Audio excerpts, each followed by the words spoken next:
okay whenever.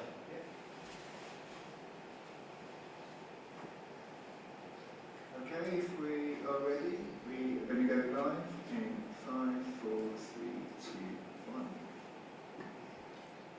Good afternoon, everyone, and welcome to the OBR's press conference for our November 2025 Economy and Fiscal Forecasts. I'm Laura Gardner, Chief of Staff, and I'll be chairing today's event. I'm joined by the three members of the Budget Responsibility Committee, the Chair Richard Hughes, Professor David Miles, and Tom Josephs.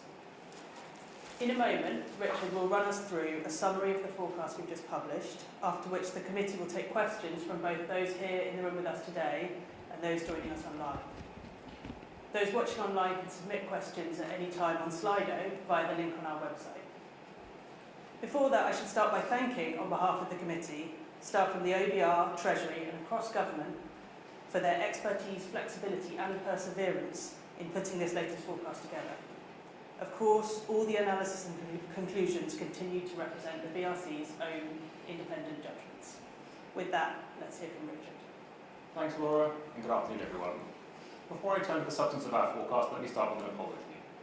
A link to our Economic and Fiscal Outlook document went live on our website too early this morning and was subsequently removed. We apologise to the Chancellor and members of Parliament for this technical error and have initiated an investigation into how this happened. We will be reporting to our Oversight Board, the Treasury and the Commons Treasury Committee on how this happened and how to make sure it doesn't happen again. Let me now turn to the substance. Starting with the economy, the productivity performance of the UK economy has continued to undershoot our forecasts, despite several significant downgrades since 2010. And continued sluggish productivity growth, seen years on from the shock of the pandemic and energy crisis, suggests that the sharp rebound we've been expecting is unlikely to materialise. Therefore, following our summer supply stock take, we further revised down our estimate of the underlying trend rate of productivity growth by 0.3 percentage points. As you can see from this chart, this takes it from 1.3 to 1% in the fifth and final year of our forecast. As you can see from the chart on the right, this downward revision takes our latest forecast of productivity growth closer to, but still above, the 0.5% average growth the UK has experienced since the financial crisis. We published a paper alongside today's EFO setting out the analysis and reasoning underpinning this judgment. Combining our new lower productivity forecast with an unchanged estimate of growth in the labour supply at around 0.5% per year, this means that in our latest central forecast, we now expect real GDP to grow by an average of 1.5% a year for the next 5 years, with stronger growth this year and somewhat weaker growth in later years than in our March forecast. But the downward revision of productivity was not the only material change to our economy forecast since March. We've also revised up our forecast for earnings growth and inflation in the near term, both of which are important drivers of our fiscal forecast. This is especially true when personal tax thresholds are frozen in nominal terms, as they have been since 2022. As you can see from the chart on the left, we've revised up our estimate of nominal earnings growth by around 1% per year this year and next. This reflects the more persistent strength we've seen in wage settlements for this year, and in expectations for next year than we'd anticipated in March. More persistent domestic wage pressures mean we also expect inflation to be higher than in March, as you can see from the chart on the right. And while one-off cost of living measures announced in this budget are expected to knock around 1/3 of a percentage point off inflation next year, it's still forecast to be around 0.5 percentage point higher next year, and take a year longer to return to its 2% target than we thought back in March. The net effect of these changes to our economy forecast on tax receipts is actually increased them by £16 billion by the end of the decade, compared to our March outlook. This is because while the reduction in productivity growth would have, in isolation, lowered tax revenues by around £16 billion by the end of the decade, as you can see from the grey bars on this chart, higher near-term inflation partly offsets its impact on nominal GDP, which is a key driver of tax receipts. In itself, this boosts all nominal receipts by around £14 billion, as shown in the blue bars on this chart. On top of this, higher nominal wage growth shifts the composition of GDP growth towards labour income and consumption. And because these are both more than twice as tax-rich as business profits and investment, especially in the context of frozen personal tax thresholds, receipts are boosted by a further £11 billion, courtesy of this compositional effect. So the net effect of these and other pre-measured changes in our receipts forecast, shown in the black diamonds, leaves total tax revenues £16 billion higher than in our March forecast, despite the downgraded productivity.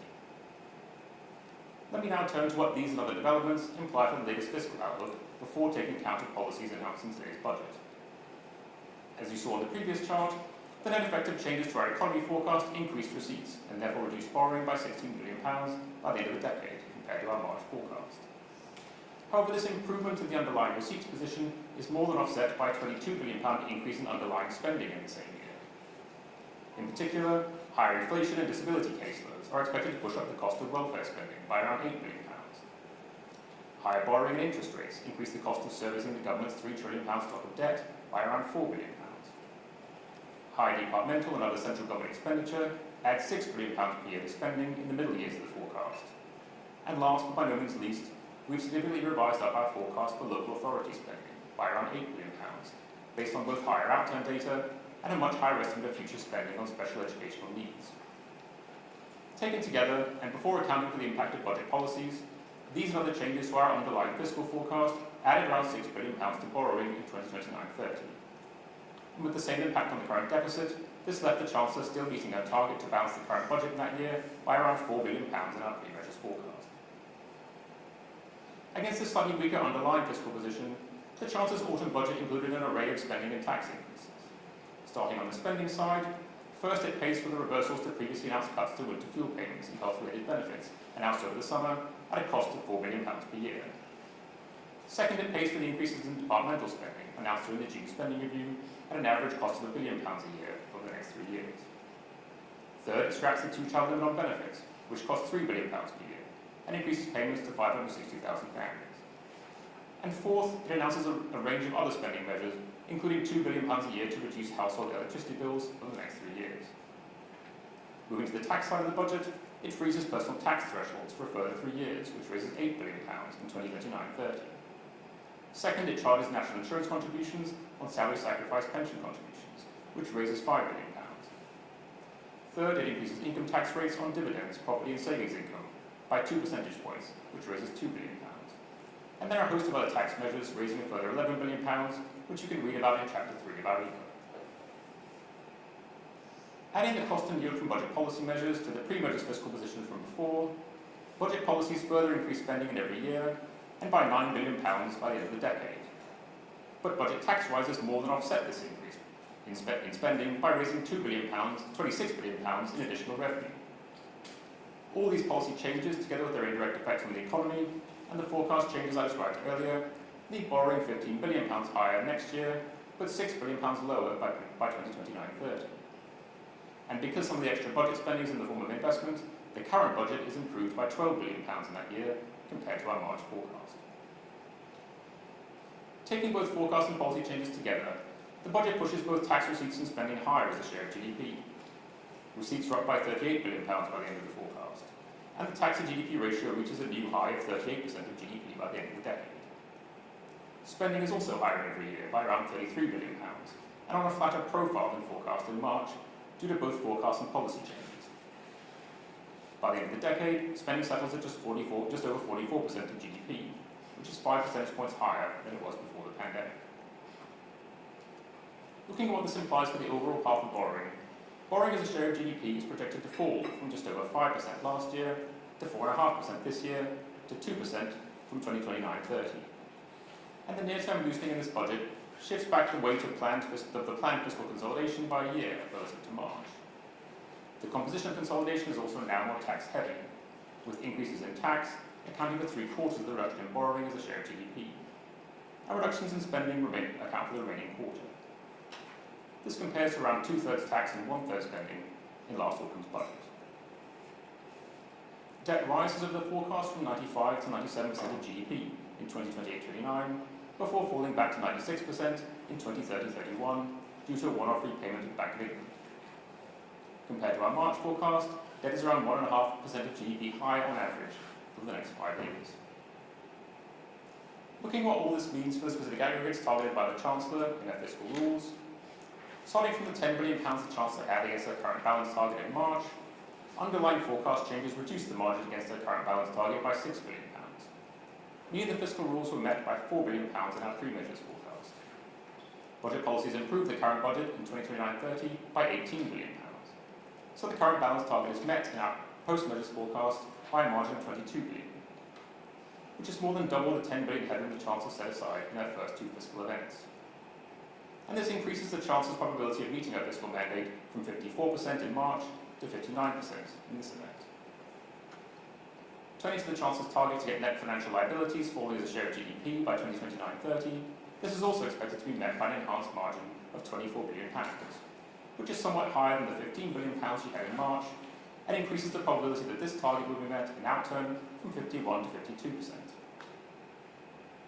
To put the £22 billion margin the Chancellor's now built up against her main fiscal target in context, it's now roughly equal to the average revision to our pre-measures forecast between fiscal events of around £21 billion. And as you can see from this chart, it's 3/4 of the £29 billion average margin that previous Chancellors have set aside against their fiscal rules. But it's still less than half the £54 billion average difference we now forecast in final outturn for borrowing in 4 years' time, which is the current distance to the Chancellor's target. More generally, even if the government were to meet its fiscal rules and reduce overall borrowing below the roughly 2.5% of GDP it invests every year by the end of the decade, this would only reduce the UK government's deficit to the level that the average advanced economy had already achieved several years ago, as you can see from the chart on the left. And it would only just be enough to stop the government's debt, which has tripled since the start of the century, from continuing to rise, and stabilise it at 96% of GDP by the end of the decade. That would still leave us with a debt-to-GDP ratio of around twice the advanced economy average, and the 6th highest amongst 32 advanced economies, which you can see from the chart on the right. And we would still be devoting more of our national income to paying the interest on that debt than at almost any time in our post-war history. And there are a number of risks and pressures which could push that level of debt even higher, and further increase the stresses on the public finances. Starting with the risks emanating from the economy, even after the downgrade in this forecast, the outlook for productivity growth continues to be one of the most important risks to our fiscal outlook. So our EFO explores the fiscal implications of productivity growth being half a percentage point higher or lower by the end of the forecast. Interest rates have also remained highly volatile, varying by 50 basis points since March. And the shortening in the average maturity of gilt issuance in recent years increases the government's exposure to such changes. Finally, with some US equity valuations reaching levels seen during the dot-com bubble in the early 2000s, we also explore the economic and fiscal implications for the UK of a sharp correction in global equity prices. Turning to the fiscal side, there are also risks generated by policy commitments and pressures in spending and taxation. These include the government's as-yet unfunded commitment to further increase defence spending, from 2.5% of GDP at the end of this decade to 3.5% by the middle of the next. This would require the government to find an additional £32 billion in today's money, with an overall envelope for departmental spending, which is set to grow more slowly in the economy. The government also announced that the full cost of spending on special educational needs will be met by central rather than local government after 2028-29. But it has yet to set out a plan for how the additional £8 billion cost will be absorbed within existing budgets. And while local authorities will then no longer be responsible for financing the costs of SEND, they would still be required to recognise a £14 billion cumulative deficit built up based on their past spending on the programme, which would leave many authorities technically insolvent at that point. A final policy risk comes from the planned increase in the tax take to a historic high by the end of the decade, which delivers most of the government's deficit reduction plan. A rising tax take increases the risk that it distorts or constrains economic activity by more than expected, reducing the revenue yield below that assumed in our forecast. There's one risk that the OBR has highlighted in successive EFOs and fiscal risks and sustainability reports, which this budget does partly address, and that's the steady erosion of the £25 billion per year that the government currently collects in fuel duty, from a combination of successive freezes to the duty rate and the rising take-up of electric vehicles. Left unaddressed, as the blue line on this chart shows, the shift from petrol-driven to electric cars is projected to reduce revenues from fuel duty to close to zero by 2050, leaving a hole in the public finances equivalent to more than 0.5% of GDP. By introducing a 3 pence per mile tax on electric cars, this budget helps to plug some of that hole. However, the new EV tax raises only half the revenue that petrol duty currently does from a given car over the course of a year. And the EV tax only applies to cars and not vans and lorries that currently account for around 40% of total fuel duty receipts. Therefore, the new EV tax, as currently configured, only replaces around a quarter of the total revenue the Exchequer is set to lose from the steady decline in the number of total petrol and diesel-driven vehicles between now and 2050. And it would still leave a hole in the public finances of around £15 billion in today's money by the middle of the century. Let me now conclude. To sum up our latest pre-measures forecast, we expect the economy to grow by 1.5% on average over the next 5 years, which is 0.3 percentage points slower than in March due to weaker underlying productivity growth. But we also expect wage growth and inflation to be higher, the net result of which boosts overall tax receipts by £16 billion in 2029-30. But underlying spending pressures on local authorities and on welfare and debt interest have also increased, which leaves total spending £22 billion higher in the same year. These forecast changes result in a modest deterioration in the pre-measures fiscal outlook, with borrowing £6 billion higher and the margin against the Chancellor's current balance target reduced by the same amount. Against this backdrop, the Chancellor's budget delivers a £12 billion increase in spending on average over the next 5 years and a £26 billion tax rise by the end of the decade.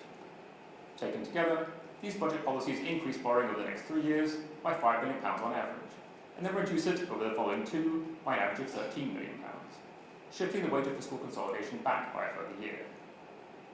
The net effect of these forecast and policy changes is to boost the margin against the Chancellor's current balance target from £12 billion to £22 billion. And while this is double what she had in March, and roughly equal to the average movement between forecasts, it's still less than half the difference between our 4-year forecast and final outturn. And even if this rule were met, it would still leave the UK with £60 billion more debt by the end of the decade than we forecast in March, an overall debt burden which is twice the advanced economy average, and the country continued to pay more to service that debt than at almost any other time in its post-war history. And with that, I'll hand things back to Laura to manage the Q&A. Thank you, Richard. We're going to take some questions in the room first, and then I will turn to Slido. Have we got a mic? Let's go to the gentleman at the front, please, Raf, to start with. Thank you. John Craig from Sky News. Sir, a Chancellor of the Exchequer resigned for less. This leak today is more damaging than Hugh Dalton in 1947, he quit, or the budget leak to the Daily Mirror in 1996. Have you offered to resign? And if not, why not? The document was unintentionally uploaded onto our website too early. We've initiated an investigation into how and why it happened. That investigation will report to our oversight board, to the Treasury, to the Treasury Committee, and I will abide by the recommendation. So if they say you should resign, you'll go, will you? I will abide by the recommendations, and I always serve, and so long as I have the confidence of the Chancellor and the Treasury Committee. But this is a very serious leak. We take it very seriously, which is why we initiated an investigation and why it will report to the Treasury Committee and the Treasury. Do you know how it happened? We're launching the investigation. I'm not going to premise.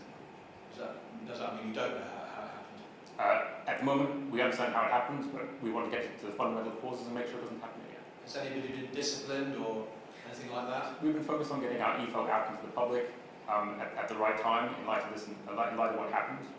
When the report is finished, we will give it to the Treasury, we will give it to the Treasury Committee, and we will publish it. And I will abide by the recommendations of the Chancellor and the Treasury, in whose confidence I serve from day to day. Was it a mistake in your organisation? It was a mistake in the OBR. Thanks. Let's go to the gentleman behind, and then I'll come over to this side. Jack Barnett from The Times. The probability forecast, the headroom, is only nudged up ever so slightly. It's 59% now, I think it was around like 54 previously. But the actual headroom has more than doubled. I mean, what level of headroom does the Chancellor need to get to before you can give her fiscal rules a clean bit of health? Are we looking back to the George Osborne coalition era of £70 billion? Tom, Sure, thanks. Well, I mean, the Chancellor is meeting her fiscal rules in this forecast by 22 billion, and that is under our central forecast. So, you know, she is meeting the rule. There is a huge amount of uncertainty around our forecasts, which is why, you know, the probability of achieving the forecast is still, as you say, around 59%. The margin that the Chancellor now has is twice the margin that she had previously, and it's around 3/4 of the margin on average that previous Chancellors have kept. And it is roughly equal now to the average change in our forecast, from forecast to forecast. But it is also much less than the average difference between our forecast 4 years hence and actual outturn. And as I say, that reflects the risks around any fiscal forecast. You know, we are forecasting the difference between £1.5 trillion worth of spending, £1.5 trillion worth of receipts, all of which are driven by a huge number of factors across the economy, taxpayer behaviour, and also, the possibility of future policy changes. So you're essentially saying there's quite a high chance of further tax increases in the spring. Sorry, I didn't. You're essentially saying there's a high chance of another round of tax increases or spending cuts in the spring statement. No, so I'm saying, as I say, the Chancellor is meeting her fiscal rule. There is a wide range of uncertainty around the fiscal forecast. And I think David Miles wanted to Oh, add on that one. just a few observations. I mean, first of all, I think our forecast is one about which there are symmetric risks. 22 billion in some ways sounds a very large number, and 59% sounds quite a low probability. So it can seem sort of disappointing, but I think when you sort of understand what the number is, it's a 59% chance of being on the right side of the current balance 4 years down the road. If you just stuck to current policies, even though there are inevitably going to be shocks between now and then. Of course, in practice, chancellors will adjust their strategy as they go along. And so 59% would only be the chance that you get to the right place, if you will, if you didn't adjust anything in the light of the kind of shocks we've seen historically.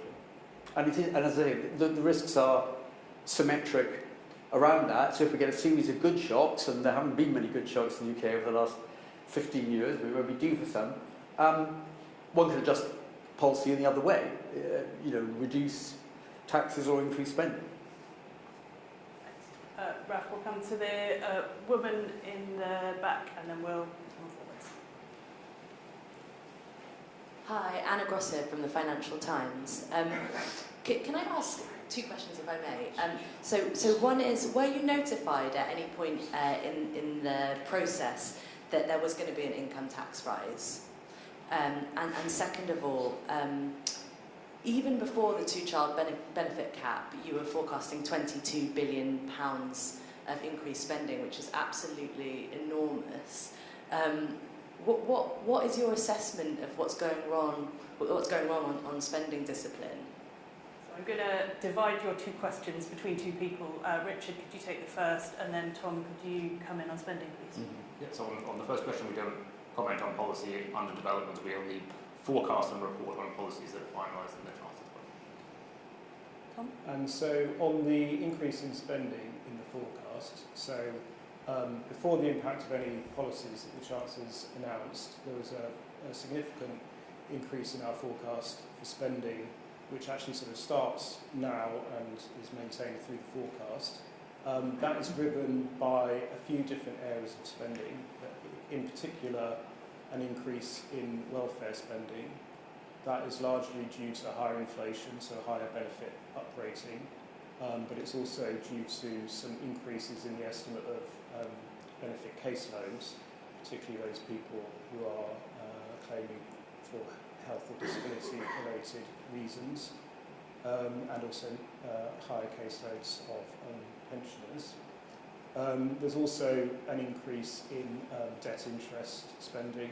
That's largely driven by slightly higher interest rates than at the time of the March forecast. Finally, there's been a big increase in local authority borrowing, and we've seen that in the last couple of years. The ONS has increased their estimates of local authority borrowing, and therefore we've reflected that now in the forecast. We think that is quite largely driven by the increased financial pressures on local authorities in a number of different areas, but particularly the cost of provision of special education needs.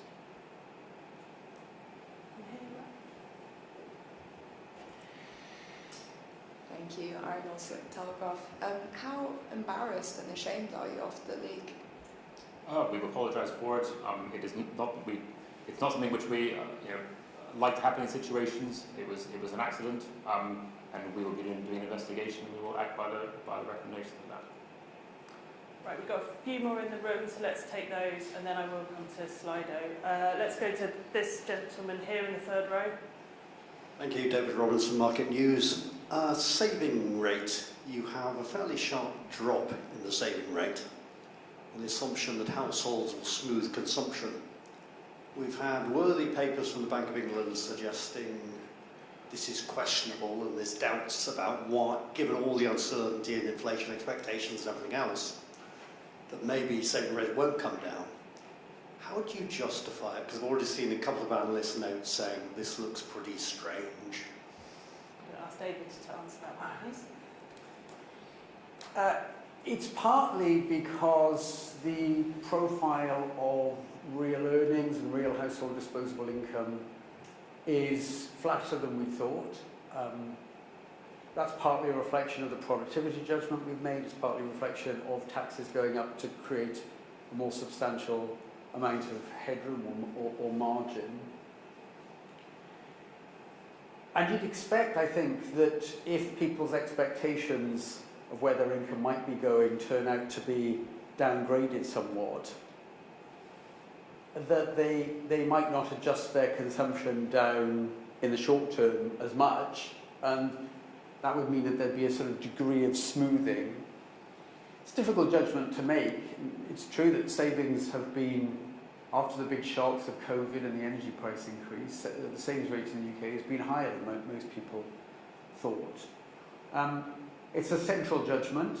It's one of the uncertain ones. There are risks either side of it. It also partly depends on what happens to interest rates, where we use market expectations, which are, for at least in the short run, some reductions in interest rates. That's a marginal reduction in the incentives to save as well. So those are sort of factors that we've taken into account on that one. Thank you. We're going to come to this gentleman here, then I will go online, but I'll come back to the room later. Hi, I'm Philip Inman from The Guardian. I had a question for David and one for Tom. One was, could you explain a bit more about the productivity downgrade? How far did you go back? What were the main points that you addressed when you looked at that? And Tom, I wondered, it was Richard mentioned about the effect of inflation and earnings on your upgrade. Is that a net figure? Does that include what the government has to pay out on extra inflation and earnings on the public sector? Or is it a gross figure? And also, the amount of money that the Chancellor says she's going to get from tax avoidance at the back end of the forecast, is that realistic? Thanks, Philip. David, on the productivity downgrade. Yeah, I mean, this is a judgment on what you might call the underlying or trend rate of growth of productivity.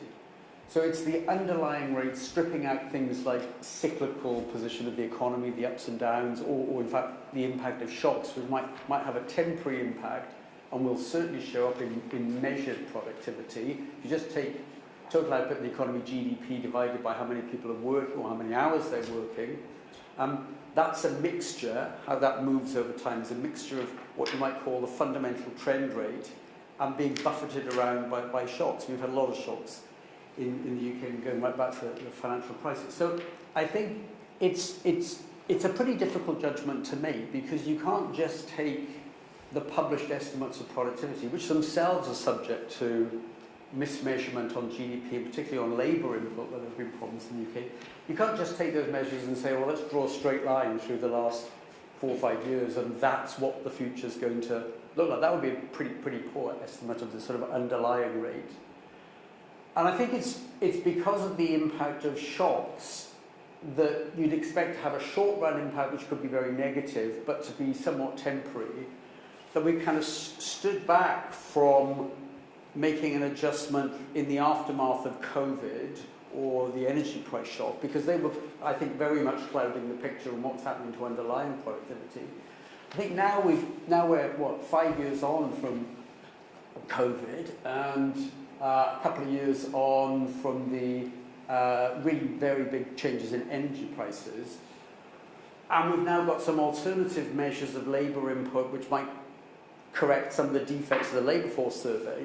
It's possible to look back over the last couple of years, after a lot of those shocks have probably played out, a period where we'd hoped that there would be some recovery in productivity back up to a trend which had been driven down in the measurements by the shocks. That didn't really seem to be happening, and I think now we've had long enough past after any impact of the shocks of COVID and the energy price shock to be able to look at the last couple of years where there's been some growth in productivity, but it really hasn't shown a bounce back to a much higher level, which our forecasts have been expecting. So that was perhaps one of the major factors there. We also look back over long periods in history about what happens when there are shocks and recoveries from them. We've also taken account, I think, of a couple of things that have come along really very recently, one of which is the rather worrying trajectory on sort of globalization and trade, and more narrowly the impact of tariffs on the UK from the US. It's hard to see that as anything other than a somewhat negative factor on productivity, offset a bit by the hope, anyway, that AI developments might boost productivity a bit, and we've done quite a lot of research on trying to work out just how positive the AI effect might be, and there's a report that we've put out alongside the EFO on that and the other parts of the supply side judgment. So somewhat long-winded answer, but it deserved a long answer because it I think was a judgment that because of the measurement issues, sort of rushing into it too quickly without stepping back and trying to look at really the underlying trends here meant that one could, well, I think we wanted to avoid sort of being somewhat trigger happy in the aftermath of those big shocks and saying, well, that's now the new long-run low rate of productivity growth. But it's been long enough after those, and we think that it's right to make a downward adjustment. And Tom, the two questions for you were on the impact of inflation and earnings on public spending and the yield of measures targeting tax avoidance. Yeah, thanks. So the number that was in Richard's presentation for the increase in our receipts forecast due to higher inflation, which is 14 billion estimate, that is just the impact on tax receipts, and that is quite a large number because income tax and NICs are a very big proportion of government's tax take, and with frozen tax thresholds at the moment, they are very sensitive to the forecast for nominal earnings. There is, as I think you are asking in your question, a cost to the government from higher inflation through higher benefit uprating, some higher debt interest costs. It also increases the pressure on departmental budgets. That doesn't show as a fiscal cost because the Treasury sets departmental budgets in nominal terms at spending reviews, but it does mean that higher inflation is sort of more pressure within those budgets that the Treasury has set. On the tax compliance question, so we have some analysis in the reports on this. We look at, in a lot of detail, all of the individual tax compliance measures that the Treasury puts to us to try and ensure we have a reasonable central costing of the yield that they will generate. But we do underline that there is a lot of uncertainty around those costings because they do depend quite often on how the targeted group of non-compliant taxpayers will sort of respond to those changes. And we do typically build into those costings an assumption that the kind of yield from the measure will tail off over time because those non-compliant taxpayers will adjust their behaviour in response to the measure. We also look at the overall, what's known as the tax gap, which is the difference between the yield that HMRC receives and the sort of theoretical amount of tax that is out there to collect. So it's a measure of non-compliance. And test whether the forecast for the tax gap, taking account of all the measures that the Treasury is introducing, looks reasonable.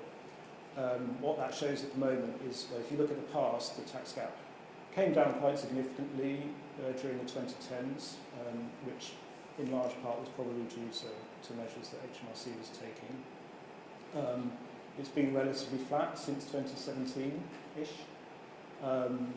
And on the basis of the measures the government introduced at the last budget and this budget, we forecast that it will fall by around a percentage point. So a similar sort of fall to the one we saw in the 2010s. We think that's a reasonable central estimate and reflects both additional resource that HMRC is putting into non-compliance and, as I say, a large number of measures targeting specific areas of non-compliance. But there's certainly a lot of risk around those estimates. Does that mean I'm right to assume from your answer on the first point that departments will absorb these extra costs. There's nothing I'll find in the report that says where these costs will, the net cost. It's just something that they're going to have to absorb in their existing comprehensive spending review finance. Yeah, so I mean, the Treasury made some small changes to the allocations that it sets at the spending review, but they are mainly to fund new policy announcements that the Chancellor made, either at the spending review or in the budget. We're going to take one more question from the room for now. Paul Wallace, in terms of fiscal consolidation, isn't this a make me chaste but not yet budget, and just how credible is it? Richard. So it does push the weight of consolidation back later into the forecast period, and it roughly shifts the consolidation back by a year in the first few years, but then does more of the consolidation in 2028, in 2029, 30, and then 31, which is the extra year added onto our forecast period. That's because there's quite a lot of extra spending in the near term, both in our pre-measures forecast and also in the post-measures forecast, and then the tax rises don't start raising revenue until later in the forecast. To some extent, that's sort of in the nature of policy making, which is that spending pressures are always up front, taxes only generate additional revenues when you put up the rates and activity rises. So, but it does follow a pattern of government's fiscal consolidations, which is they have tended to slip. We've seen successive governments have plans for reducing the deficit to roughly the levels that the Chancellor is trying to get to by the end of the decade. And for various reasons, both shocks as well as new pressures emerging, the deadline for that consolidation slips. I mean, one thing to say about this Chancellor's fiscal framework is that one thing that she can't do with her current balance target is for the moment slip the deadline. It is 2029-30. That's what the deadline was in our March forecast. That was what the deadline was in her October budget last year. That's still the deadline this year. It's not until it becomes the third year of the forecast that it starts to roll forward again. And so for those reasons, at least for the next this budget and the next, she's wedded to getting the deficit, the current balance down below to a positive number by 2029-30. Thank you. Right, we will go to some questions online now. Quite a few coming in. We've got several questions, Tom, on the new mileage-based charge on electric cars. Paul D asks, will pay per mile only be applied to newly registered vehicles? The next one is, with the new electric vehicle price per mile of 3p, is this going to encourage drivers away from EVs? Also, why are fossil fuel hybrids 50% less at about 1.5p a mile? And then finally, will the new EV tax not encourage the use of mileage defeat devices, which I think I understand what that means, mileage defeat devices, especially as they don't need an MOT for 3 years. So I'll leave you with those. Yeah, a number of questions there. So the new charge will apply to all EVs. On the question of why a lower charge for hybrids, that's a question for the Treasury. That was their policy choice. In terms of will it reduce sales of electric vehicles, we do assume that essentially because of the higher lifetime cost of running an electric vehicle, it will reduce sales compared to without the policy. The government has also introduced a number of other policies at the same time which are acting to increase the incentive to purchase a EV through grants and through some other changes to taxation. So that does offset some of that effect. I mean, there's also quite a lot of uncertainty about how this will interact with the electric vehicle mandate, which is a requirement on manufacturers to sell an increasing portion of their vehicles as electric vehicles. So overall, we estimate that the impact on sales will be around 100,000 lower sales over the next few years than otherwise would be the case. That is very uncertain estimate, and as I say, it depends on how exactly manufacturers respond and how the car purchasers respond. And mileage defeat devices? Well, I think there was a set of actions, if I remember it, in the alongside the policy to try and address non-compliance, but I don't have more details on that specific aspect of it, I'm afraid. Thank you, Tom. David, could you explain why this budget is a near-term boost to GDP? Well, because it's a bit of a fiscal loosening in the near term. There's a fairly substantial spending increase over the next couple of years, and it isn't really, as has been discussed already, it isn't really until a bit further down the road that the big increase in taxes comes through and that there's some reduction in departmental spending anyway toward the end of the forecast horizon. So it's a slight, what you might call a sort of old-fashioned Keynesian demand boost to the economy in the very near term, and it pushes the growth rate up a little bit. Too late for it to have an effect this calendar year, but next year a little bit. It's kind of fairly muted, that impact, and in fact if one looks at the sort of forecast for GDP, our central forecast anyway, about something that's pretty uncertain, but the central forecasts are that you get pretty close to 1.5% growth in real GDP in the UK from now on until the end of our forecast horizon over the next 4 years. And that is in line with our assessment of the growth in potential output in the UK, which is productivity plus increases in the labour supply. So actually our forecast is very sort of flat-line-ish in terms of rates of growth of GDP. Thank you, David. Richard, Rob Woodward asks, you've been critical of capping the role of the OBR previously and scrapping the biannual check on fiscal rules. What is the biggest risk from the Chancellor's proposal today?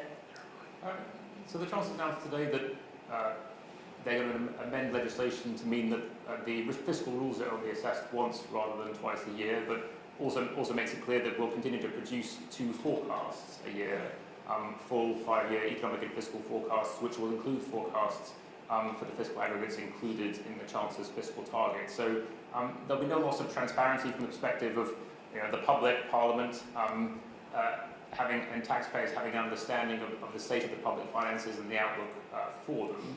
I think the implication is that there won't necessarily be responses from policy to our forecasts in the spring. It'll be more of a kind of health check on the state of the public finances and on where the economy is heading, and a waypoint on the way toward an autumn budget, which will be the focus of fiscal policy making.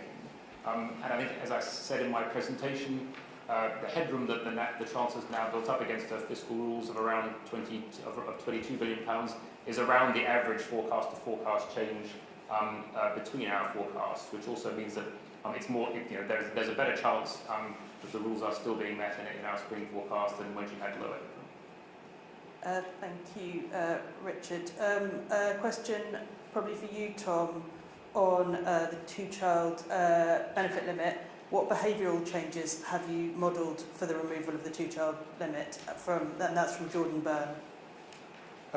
Thanks. So in the estimated cost of that measure, there is an assumption that around 25,000 additional families claim universal credit that are not currently claiming universal credit because of the increased generosity with the 2-child limit removed. That is the main behavioural assumption that's made in that costing. Thank you. Sorry, I may be coming back to you, Tom. Delphine Strauss asks, from the FT asks, the OBR is forecasting big near-term increases in spending and later increases in tax revenues. Mm-hmm. How uncertain are the revenue forecasts? And what is your assessment of the effect of the salary sacrifice changes at different earnings levels? So that's 2 questions there. So, I answered the question earlier on the increase in spending, which is around £22 billion. And actually a lot of that is already increases that we're seeing in spending this year, and then it's kind of maintained over the forecast period. And as I said, it's a combination of higher spending in local authorities in welfare and in debt interest. The increase in the forecast for tax receipts is largely driven by the higher earnings and inflation forecast, and that therefore builds up over time. And in particular, we've got a higher wage forecast next year, and so the increase in receipts kind of starts next year and then grows over time. I mean, in terms of, well, first of all, on salary sacrifice, we do expect that to mainly fall on higher earners. It tends to be higher earners who use salary sacrifice, and it is also the case that with the £2,000 cap, that also means that it's more likely to affect higher earners who put more than £2,000 into their pension through those sort of schemes. I mean, in terms of the risks to the tax forecast, I guess a couple of things to say. One is that the increase in the tax to GDP ratio over the forecast takes the tax to GDP ratio to what would be a record high for the UK, and around 5 percentage points higher than it was before the pandemic. That is largely driven by increases in personal tax. A lot of it is driven by the threshold freezes, but also other changes in personal tax. And that does affect a very large number of taxpayers, and therefore the yield from it is more certain to the extent that the kind of behavioural response is easier to estimate. But it is very sensitive to the forecast for earnings and inflation. And what we've seen over the course of the past few years is that these threshold freezes have raised a lot more than we originally anticipated, because inflation and earnings have been so much higher than was expected before the energy price shock in particular. So there is still uncertainty around that. Another chunk of the increase in the tax GDP ratio is driven by capital taxes, so capital gains tax, stamp duties, inheritance tax. Those do tend to be more uncertain in terms of the kind of behavioural response that individual taxpayers might have to those tax changes, and also to the value of assets, equity prices and property prices in particular. Thanks, Tom. I just wanted to check, any more questions in the room? This lady here again. Thank you. Yeah, I just got a couple if that's okay. So Rachel Reeves said the damage from austerity and a chaotic Brexit and the pandemic were worse than we thought. Is she right to blame everyone else? And then secondly, I was just hoping to ask, when did you tell the Chancellor that stronger wage growth would boost receipts? Was it on the 31st of October in the final pre-measures forecast? David, do you want to take the first of those? I think the judgment on productivity really now is really about looking back over the period since low productivity growth began. That's really, there's a pretty clear watershed around the time of the global financial crisis, 2000, which is what, 17 years ago. And I think our story there is that you would expect very big shocks like that to be very disruptive of output. I mean, the banking sector collapsed in the UK, pretty much. That's what happened. Financial conditions extremely difficult for households and for companies for several years, not just a few months after that. And what we've tried to do is kind of look through those big shocks, and we've had two more recently, as I was saying earlier, to try and discern an underlying path for productivity. And it's been affected by not just those shocks, it's also been affected by Brexit, which we'd already factored in to a large extent and taken a big chunk off, frankly, UK potential output down the road, and that had a substantial impact on our productivity forecast. We made that judgment back in 2017, which was the last big downgrade. It's difficult to know quite what the main factors have been in what now looks like a much more sustained reduction in the growth of productivity than just the lingering effects of some shocks which are all going to go away. As I said earlier, we're now far enough past the latest set of shocks for us to think that it's just simply too optimistic now to expect any kind of return to the somewhat higher rate that we'd had in our assumptions more recently. Quite what the factors are, one can point at a whole range of them. There's been an awful lot of academic work on this. Some of them reflect a sort of pessimism that really applies to most rich countries. There's been a slowdown in productivity pretty much across the board. I mean, there's a view, Robert Gordon wrote a very long book about this a few years ago, basically saying that we discovered all the things that were really strong boosters of productivity and sort of get used now to going back to a lower rate of productivity than we've seen over the last 100, 150 years. So his view was it was nothing specific to the UK, it was just about technological advance slowing down. We've discovered lots of the things that generated the high productivity we've seen over 150 years. Difficult to know whether that pessimism is justified. In our own assessment, we at least looked at one thing, which is the sort of optimistic side of that, which is that AI is the new, the ultra-optimist would say, it's the new electricity. We're much more guarded in that, but we took account of something at least on the upside, which is really why our downgrade in productivity growth in a bigger picture of history is actually not that large. It's not trivial, but neither is it sort of changing the whole trajectory of the UK economy. It's a 0.3 downgrade from 1.3 to 1%. And we also had a question on when you told the Chancellor about stronger earnings and forecasts.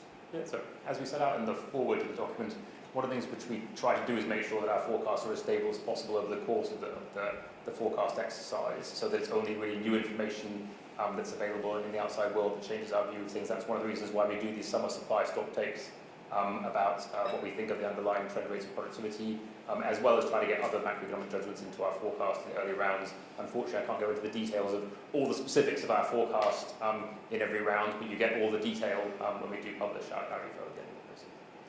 We'll take a question here. Thanks. David, you mentioned Brexit just there. There's been a recent paper that has come up with much bigger figures for the impact of Brexit, between 6 and 8% lower GDP relative to the counterfactual. Have you taken on board those estimates? Do you stick by your 4% figure which you came up with originally? Yeah, it was a serious piece of work by Bloom and other authors. I think there's been some other serious bits of work that have come on the other side of our 4%. That's just the latest in a bit of an industry of trying to work out what the effect on productive potential of the UK is. We didn't feel that latest study was so utterly convincing that the many studies on which we base the 4% number should now be, in a sense, put to one side, and the latest one, let's give that 100% weight. So we haven't made an explicit adjustment for that in the latest productivity forecast. I mean, we'll see how things play out. It's a pretty difficult judgment to make, and that paper uses different techniques, one of which, from memory, is to kind of create a sort of doppelganger of the UK economy by looking at many other countries and trying to sort of create an alternative vision of the UK which didn't have Brexit, and by stripping out things that were in common with other countries. Those kind of doppelganger economic experiments are very difficult to get right. So I think it would be a bit premature for us to say, well, there's a new study come out and said the answer is 6%, 7%, or 8%. That's change our forecast. Can you just wait for the microphone? Sorry, Thank in you. your judgment, is the 4% deterioration, is that now in the current economy, or is there still a bit more to come in coming years? I think there's still a bit more to come because we made the judgment that this hit to productivity would play out over a fairly extended period, and it was over that period that the trade intensity of the UK would decline. So, and it was a judgment made, what sort of, where are we now, 20, 25, I mean, so 5 or 6 years ago when it became a bit clearer what the leaving agreement was. So it's certainly got some way to play out, and I don't think the whole of that effect is yet played through. A final chance in the room? Okay, we've got a few more minutes for questions online. Tom, Sue Chan asks, who is bearing the greatest burden of the tax rises in this budget? I set out in answer to the previous question the increase in the tax GP ratio over the forecast, and also the main additional yield that the Chancellor has raised at this budget is coming through personal tax increases, the personal tax threshold freezes in particular, which obviously apply to anyone who is working. Then after that, there are a wide range of other tax increases which are aimed at particular groups of taxpayers. Thank you. A couple of questions for you, David, on different topics. The first is your inflation forecast is 2.5% for 2026, but this did not include the downside surprise for inflation in September. Had the OBR used that, would that imply inflation returning to target earlier in your current forecast? And a question from Delphine Strauss at the FT. The forecast for real household disposable income has been cut. How does growth over the coming years compare with historical levels? On real household disposable income, the central forecast is for a period of very low growth in real household disposable income per person, per capita in the UK. I mean, after this year, looking forward, it's running at about 0.2, 0.3% a year. I mean, that's substantially lower than the long run average in the UK. And it's a disappointingly low number. It reflects partly the productivity judgment and partly that the tax takeout of GDP, which obviously is a factor behind disposable income, is rising, and there's some pretty big tax increases down the road. So it's hardly surprising, given those things, that you get a pretty low growth in real household disposable income. Again, on the central forecast, and there are risks either side of that. On inflation, if I remember correctly, the September figure, the question was about the September figure, yeah. I think. Well, we certainly, so that would have been published in October. I mean, we certainly had access to that, and we're going to adjust our forecast in the light of that. So I think, I don't think it's quite right to say that, we ignored that. Obviously, 1 month's number, can jump around for all kinds of reasons. We certainly also took account in projecting forward into next year. I think the biggest effect comes through of the sort of reduction a bit in the price level, and therefore the inflation rate in 2026 from some of the budget measures. But I suppose the story of the forecast is that relative to where we were in March, there have been somewhat higher inflationary pressures, and therefore it takes a bit longer on our central forecast anyway for consumer price inflation to get back to the target. But it does get back there. It's now during the course of 2027 rather than next year. Thank you. And we've got time for just one more question, and it's going to be from the room in a late twist. Anna Gross again from the FT. Why did the planning and infrastructure bill and also some of the employment support measures not boost your GDP growth forecast, which I think the Treasury was very much hoping that they would? I'm going to ask you to take that one and wrap us up, Richard. I mean, the short answer is that they're still going through Parliament. Some of the important details are yet to be specified, in particular for employment rights, the probation period, which is one of the key details to understand, to estimate its impact on things like labour supply and business employment decisions, are things which are yet to be specified. They're going to be in secondary legislation, so we're going to have to wait the details on those bits of legislation before taking into account that.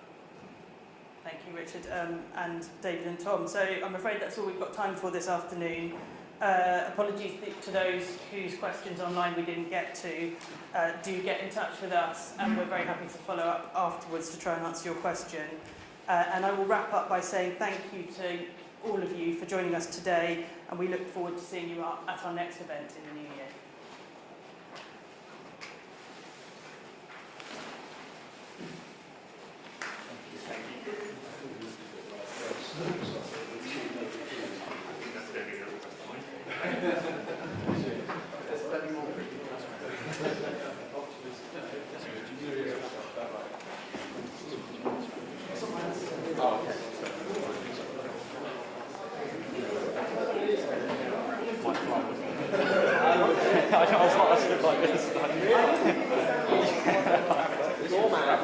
That was amazing.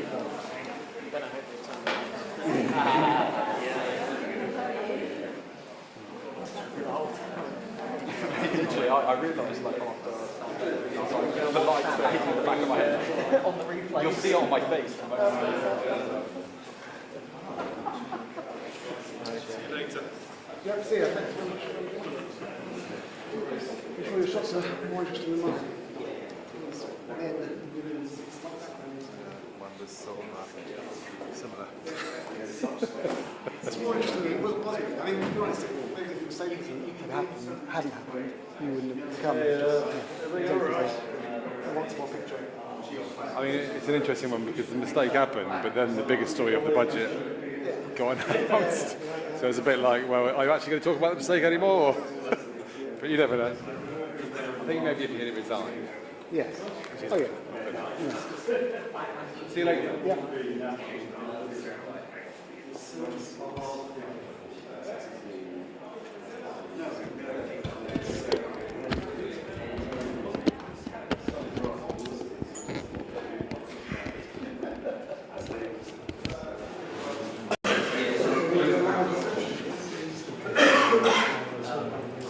Well, the stuff came through. We knew that.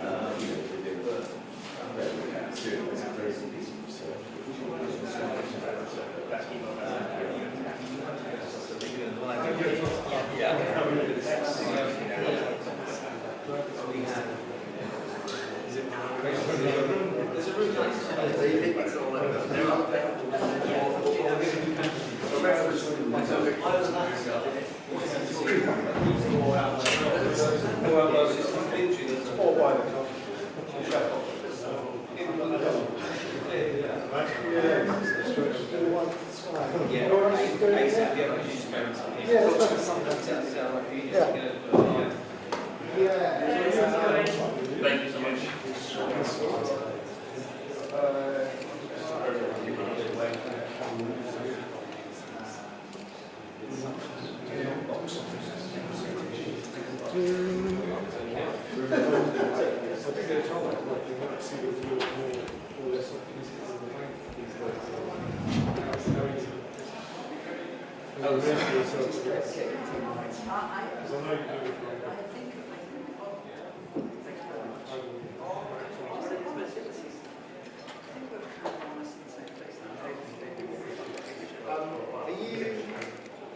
Are they getting close? Are you? So Kill my lights. Yeah. Kill my lights. Oh yeah, thank you very much. Yeah, great. I mean, yeah, these ones anyway. The back ones are fine, but whatever. Yeah. They're coming to. Yeah, that's right. I didn't want to interrupt your. If you need to come, it doesn't matter. You can come through and stuff. No, we do. We do. It's